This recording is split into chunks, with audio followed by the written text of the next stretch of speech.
today's video I want to look at how I made this diamond, or actually it's just a rotated square panel on this card. And this card I've done something a bit different. It does that. So you've got lovely sentiment inside, and then the diamond covers it up. So these are, I've used the papers from the Blooming Friendship collection from Couture Creations, beautiful set of papers, and I've used some of the flowers from the ephemera pack around the edge here. Okay, but what I want to concentrate on is how I created the tiled pattern in the middle there. So my card is cut down from an A5 card length, so it's 14.8 centimetres square, and then this one in the middle here is cut at 10.1 centimetres squared, maybe 10.2 you could just about get away with. You're just a smidgen under 4 inches. Okay, and it has to be that size so that the diagonal fits the height of the card. It can't stick out at the bottom because the card won't stand up properly if it does that, because it'll wobble about there. Okay, so if you do end up with your square being a little bit too big, then I would trim off the corners top and bottom there just to make it fit. Okay, but check its size before you start doing your stamping. Okay, so I've got a stamping platform here. Doesn't matter which stamping platform you have, so long as it's one with a hinged lid, because you need to do repeat stamping. Okay, I don't think there's any other way you do this and actually get it right. So I've got my stamp here, and I'm using the Floral Mosaic tile, and that's from the Blooming Friendship collection, and there's another one in the collection that would do just as well, and I think quite a lot of Couture Creations sort of small stamps they do are this kind of dimension, so you might like to look in your collection and see if you've got some others that might work with this idea. So I've got my stamp, and I'm going to position it. I've got my piece of card in here already. I should have said that. So I've got my piece of card, and actually if I just try it for size on my card before I go any further, yeah, that would fit just nicely on my card. As I say, do check before you do your stamping, because you can't really adjust the size afterwards because you're working in the corner of the piece of card. I'm going to be working in this corner. So let's get my stamp, and I'm going to position my stamp in the corner of my piece of card. I'll put it right to the edges. Yeah, make sure it is square with the edge on both sides. I'm just using my fingernail there to check that the edge of the stamp is flush with the edge of the card. Okay, so that will do nicely. Make sure it's straight, because you don't want it crooked. It's quite fiddly this bit, but it's worth persevering.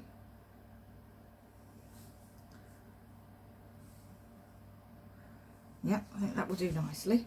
So it sits in the corner of my piece of card there.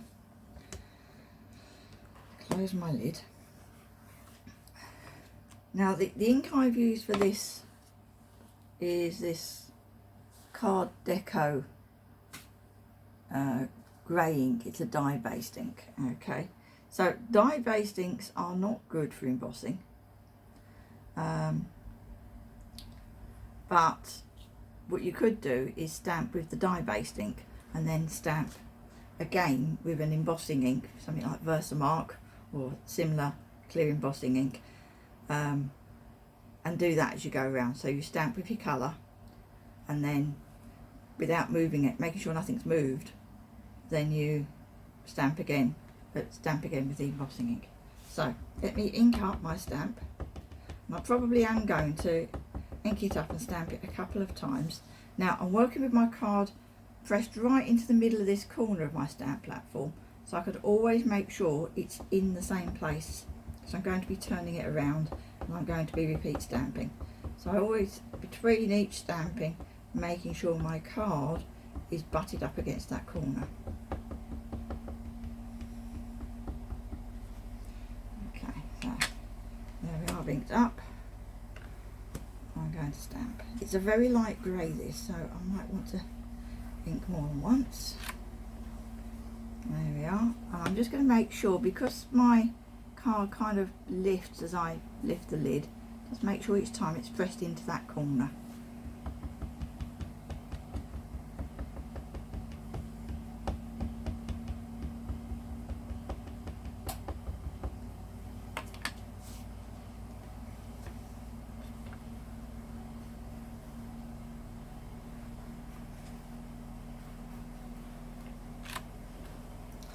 There we are. Okay, so now I'm going to move my magnets and turn my piece of card.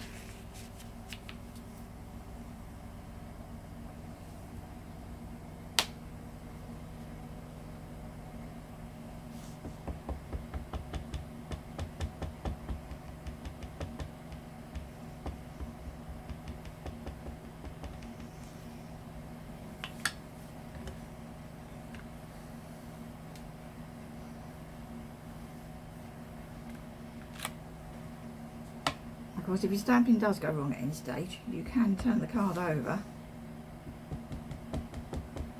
and do it again on the other side.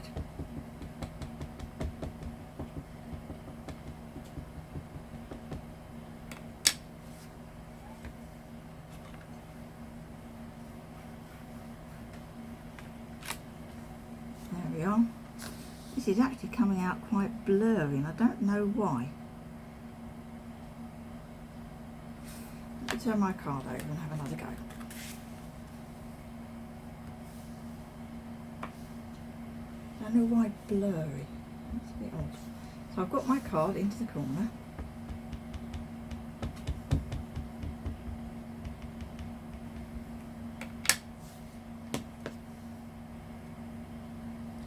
Maybe I'm pressing too hard. Let me just do that.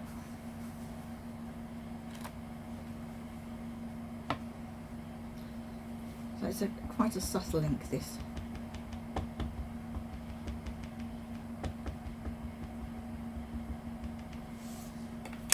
Let's make sure that's it, it had moved.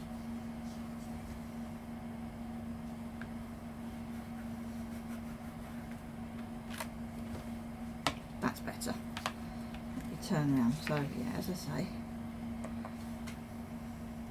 I quite like doing videos where things go wrong, because then you know, when it happens to you, you'll know it's not just you it happens to.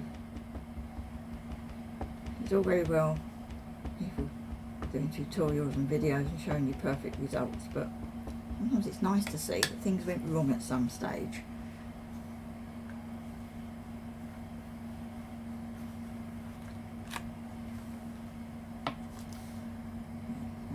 Make sure it's in the corner.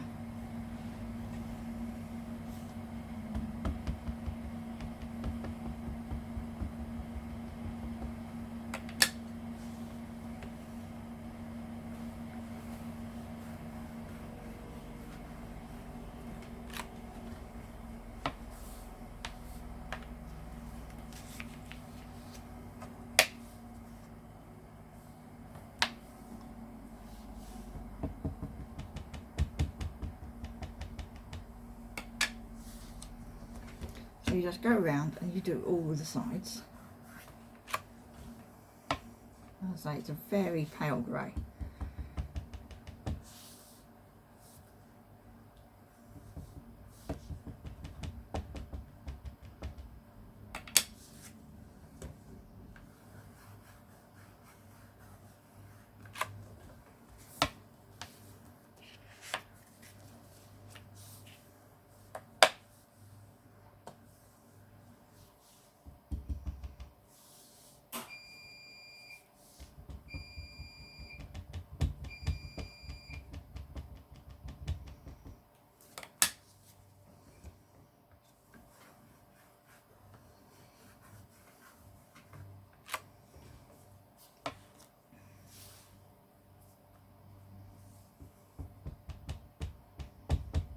And I'm having to push my card back into that corner each time before I stamp. Do that edge a bit more.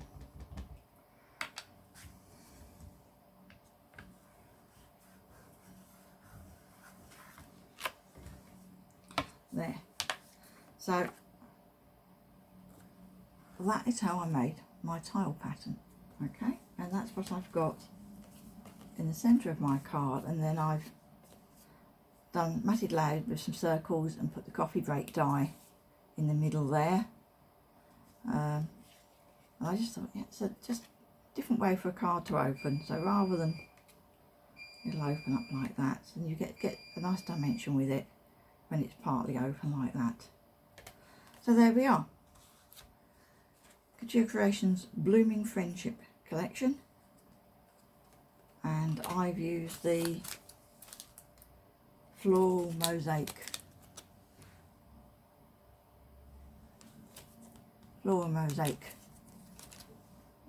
mini stamp there. Okay, thank you for watching.